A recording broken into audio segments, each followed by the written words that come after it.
Okay, Unit 9, Motivation and Emotion. Again, this is Unit 8 in the textbook. This is the third video, and this content is going to be talking about our sexual motivation. The reading pages can be found on page 348 to 359. Okay, so this unit is broken down into three big sections. Sexual motivation is nature's clever way of making people procreate, enabling our species to survive. And the big thing that this section is going to talk about is the physiology of sex, so the workings of your body during sex. It's going to talk about the psychology of sex, the mental states of what's going on, and then it's going to talk about sexual orientation, what draws you to certain partners.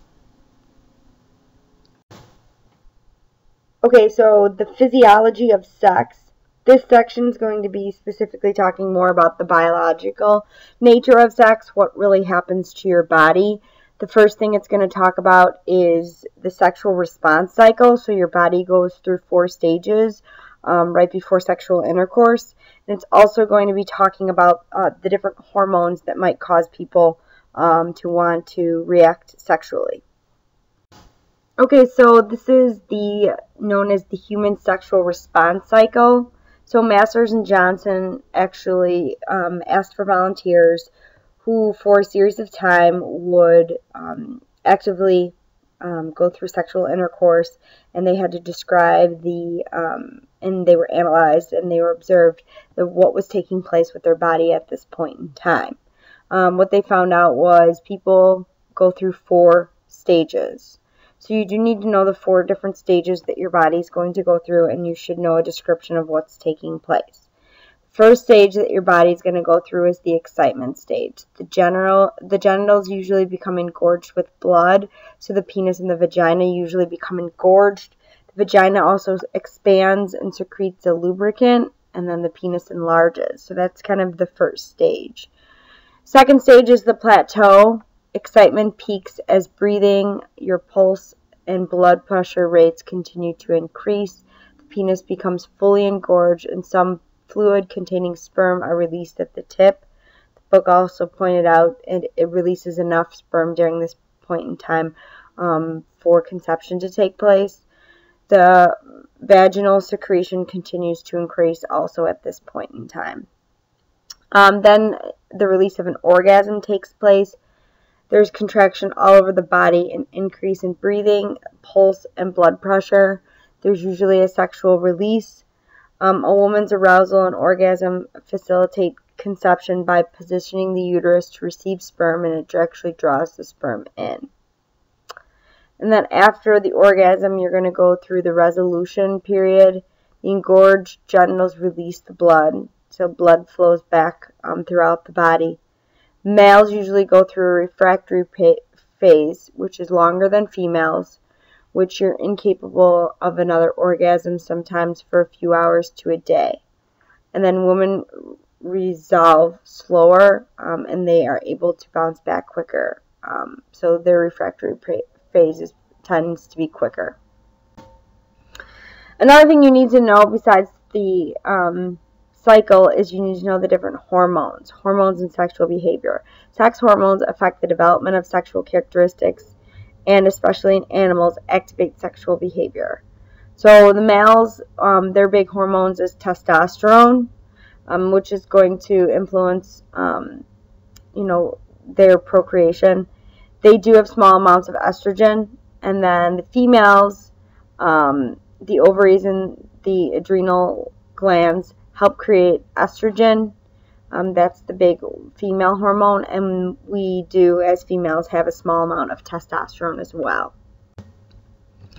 Estrogen, females express peak levels of estrogen in sexual activity during ovulation. So during our cycle, when females are ovulating, that's usually their peak of when sexual activity takes place, more so probably in animals. Sexual hormones may have milder effects on humans than on animals. Women are likely to have sex when close to ovulation because there's also an increased release of testosterone as well.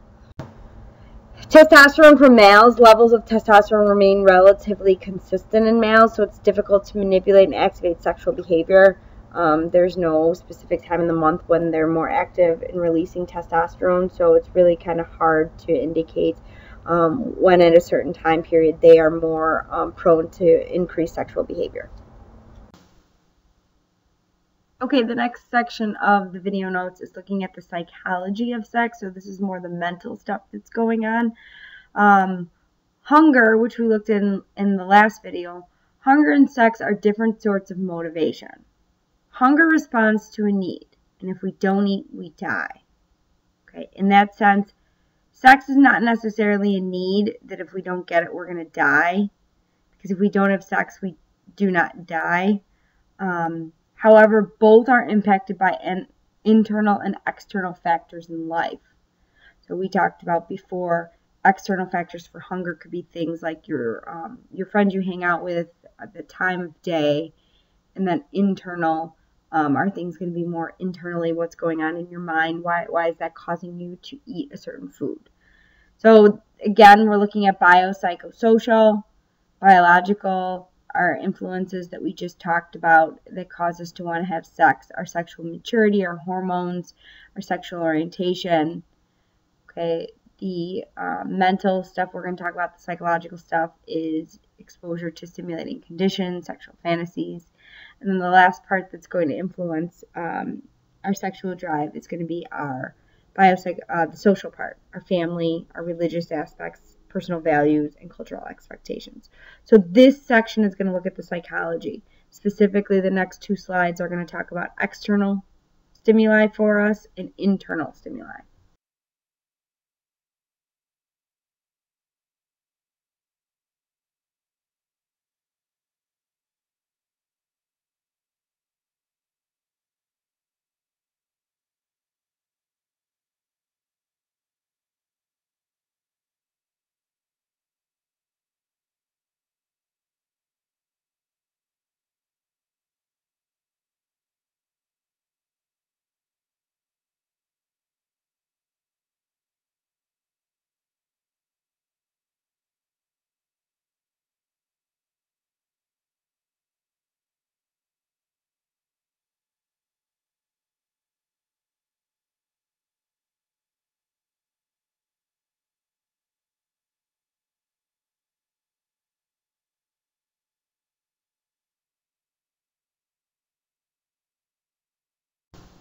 Internal stimuli is the thought process that's occurring towards sex.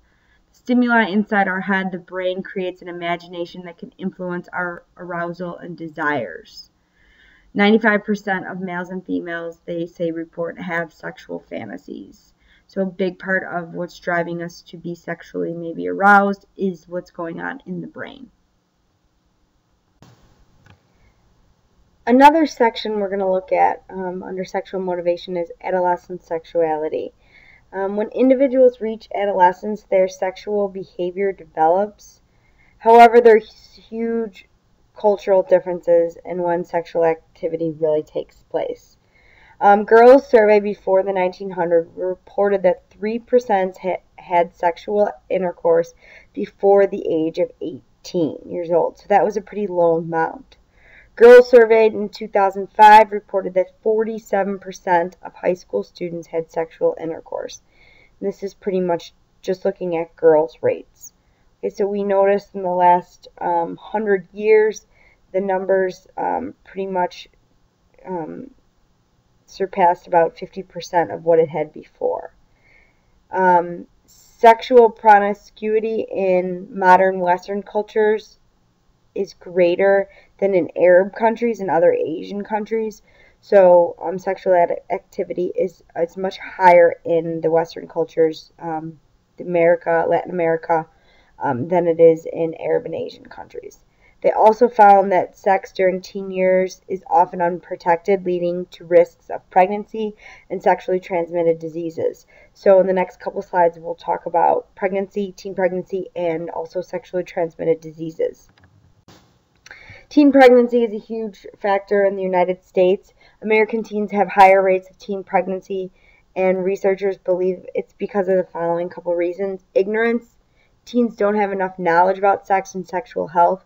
Many studies state that they believe they have a lot of knowledge, but when questioned on sexually transmitted diseases and sexual intercourse, many did not know certain answers. Number 2, minimal communication about birth control. Teens find it very uncomfortable to talk to their parents or their partners about birth control, so it's often just avoided.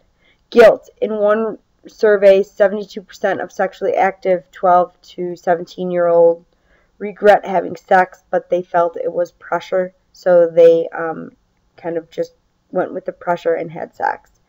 4, alcohol use. Alcohol use is a big indicator with teen pregnancy. They reduce the ability for control and judgment, so they often engage in this activity. And then media. Sex is seen everywhere in the media, and it's the norm, so teens feel also kind of the pressure by this norm. Sexually transmitted diseases or sexually transmitted infections. It's high in the United States. A recent poll from the Center of Disease Control found that 39.5% of 14 to 19-year-olds had an STD or a sexually transmitted infection. Factors that reduce sexual activity in teens. Usually there's 4 indicators that are going to reduce kids from being active or teens from being active. They found teens with less sexual activity had high intelligence scores. Teens with high IQ scores delayed in sexual activity. Another one is religion.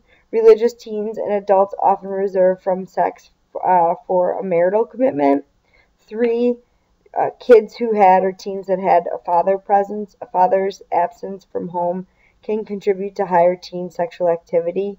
And 4, learning programs. Teens who volunteer and tutor in programs dedicated to reducing teen pregnancy are less likely to engage in unsafe sex.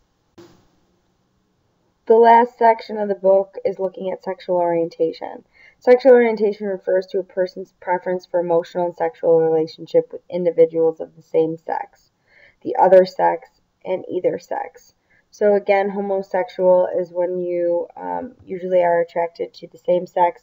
Heterosex would be female and male in relationships, and then bisexual could be that you're attracted to both different, the male and the female.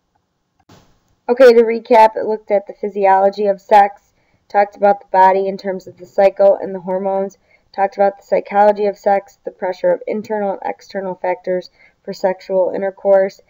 It talked about adolescent sexuality, and then the last thing it talked about was sexual orientation.